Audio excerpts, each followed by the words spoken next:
Welcome back, everybody. I hope you've had a good week. So this week what I'm doing is creating a piece of thicker usable paper that has some interest in it that you can use in journals, or you can use to cover journals, or you can use as a background to paint on. Multiple uses, and all we're going to need is 2 sheets of tissue paper.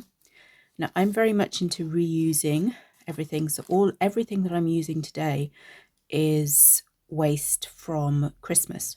So I have some chopped up sweet wrappers. So they start off just like this, and I just chop them all up into strips.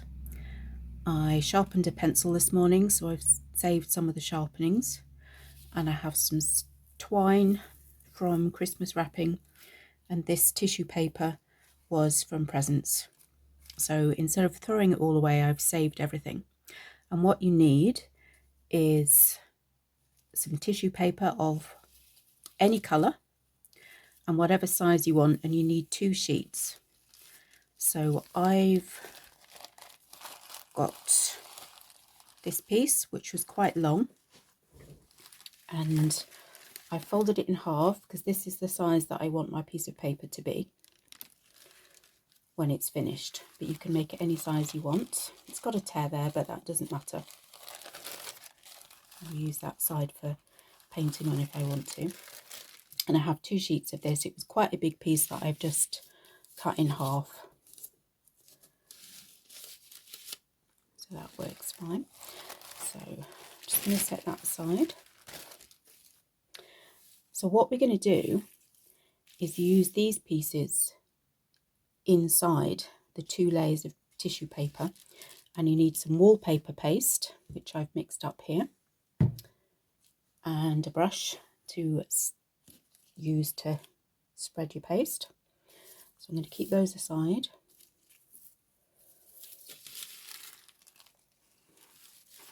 And to begin, you need to lay out your piece of tissue paper onto a piece of plastic. So this again is more packaging plastic that I've saved.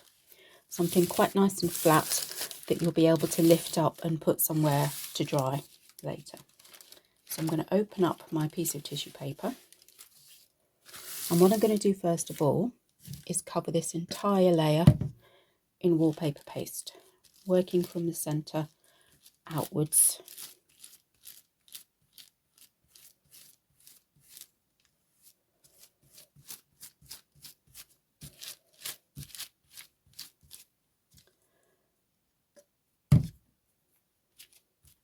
I'm just being careful. It doesn't really matter if the paper gets torn, because you can fix it easily enough.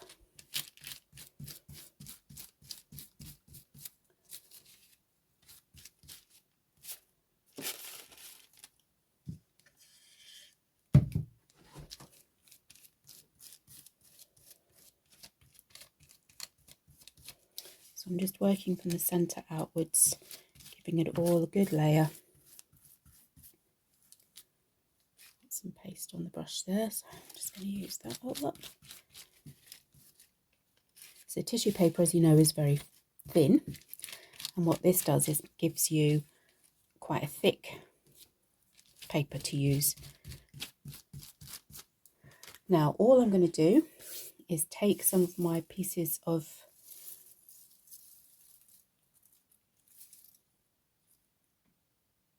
forgot what they're called for a minute, sweets that I've torn into strips, and just lay them on. Now you can use anything you like as long as it's flat.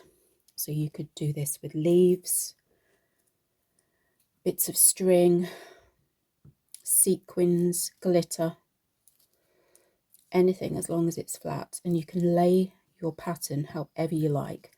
I'm just being random with this one because I just wanted a random background and just for demonstration purposes. But if you wanted to, you could do a complete piece of art, however design you want. You could use shredded or just cut up into shapes, bits of paper from packaging, or leaflets, anything, as long as it's flat or relatively flat. I'll show you another piece I did with some sequins later. So I'm just laying them out so that they're relatively flat.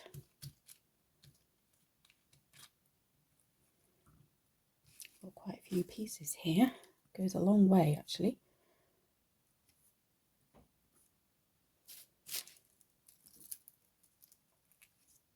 Sweet wrappers are great for using in art. I always save them if I can.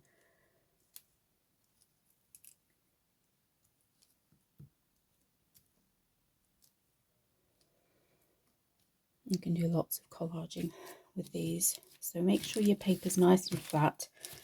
Again.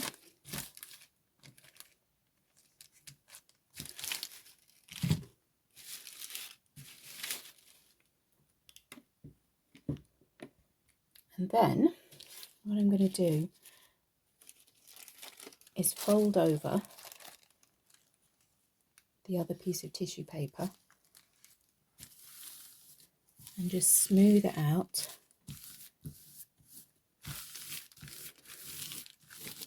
So I keep knocking you, I'm sorry. Smoothing it out. Trying to make sure there's no air bubbles, and then you get some more wallpaper paste. And again, starting from the centre. Just work outwards, trying to make sure you get rid of any air bubbles. Because if you do have air bubbles, they will just be stuck in the paper. And you won't be able to get rid of them once the paste has dried. So I'm giving it a good pasting. Just trying to smooth out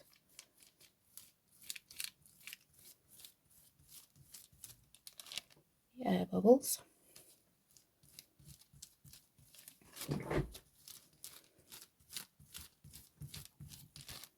And then all you do is let that dry. So what I'm going to do is just smooth it out with my fingers, just to see if I can squeeze out any air. It doesn't matter if it crinkles and things like that.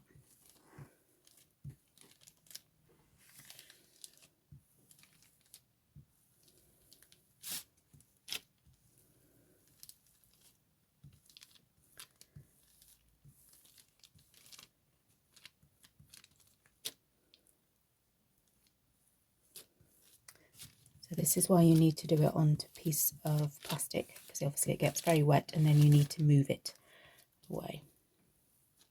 And if you're doing more than one sheet, obviously you need more than one piece of plastic.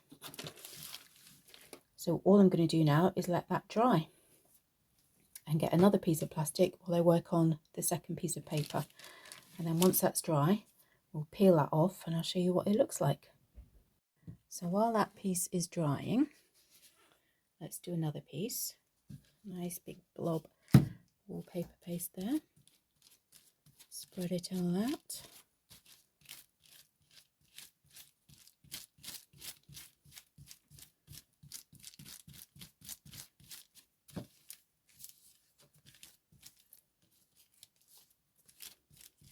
And the good thing about this is that it doesn't really matter if you tear the tissue paper, because you can repair it by sticking on another piece of tissue paper over the tear.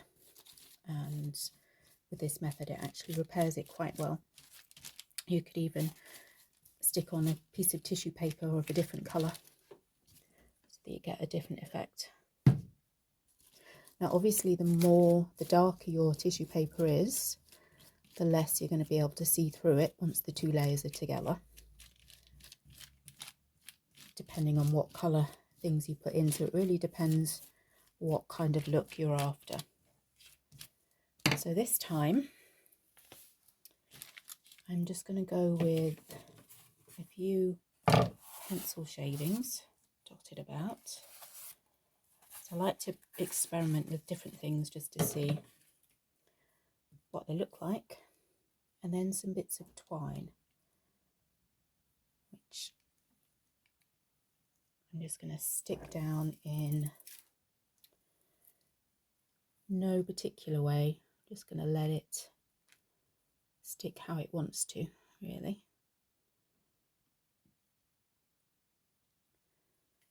And all it does is just give some background interest. I thought these pieces of paper would make either nice, interesting pages in a journal, in a junk journal, or backgrounds. If you want to make some recycled art by sticking this onto a piece of cardboard as your canvas, you can then paint over the top of it with watercolour or acrylic paints. And you've got an interesting background ready made. I'm not going to layer this up too much because I don't want it to get too thick, because then you're more likely to get air bubbles.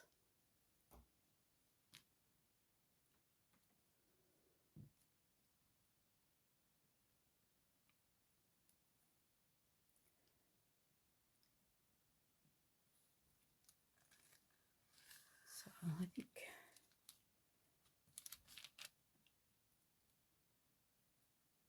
I've got some just little bits of cotton that I find these sort of things are really great for using up bits of cotton that you find lying about that get stuck on bits of clothing, or those little hangers, silk hangers that come on clothing that you don't always want, so you always take them off and then you end up throwing them away. But actually they're really great for adding little bits of colour to things like this. So that's that one. Now it's up to you. You can, if you want to, pre-paper this and then stick it on wet, but I find it's easier to do it this way because you're already sticking onto a piece of wet tissue paper.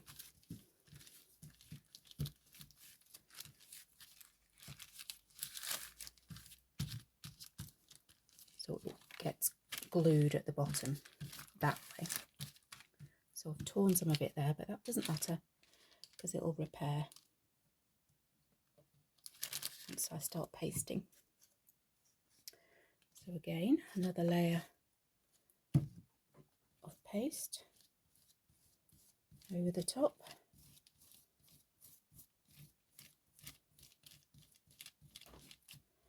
Again, trying to brush out any air bubbles that you don't want. And if you want air bubbles, that's fine. It just means that your paper's more likely to come unstuck at some point in the future. But if that's not a problem, then it's not a problem.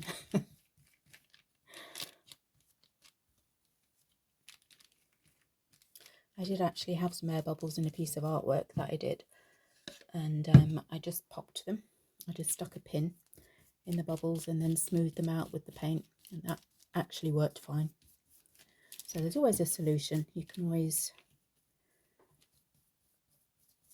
get around some of these problems with when you're just being creative like this. That's the good thing about abstract, is there's never really any wrong. Just going to smooth out some of those bubbles. Again, if you're using thick things that are a little bit thicker like this twine, you are going to get more air bubbles. And you see where the paper has torn there. So I get another little piece of tissue paper in a different colour and stick that over the top. I can easily repair it.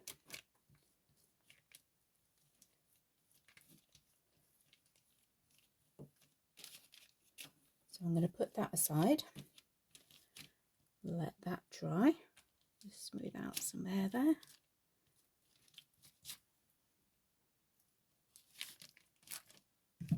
And I'll show you what the dry one looks like. So here we are. Here's the one we did earlier.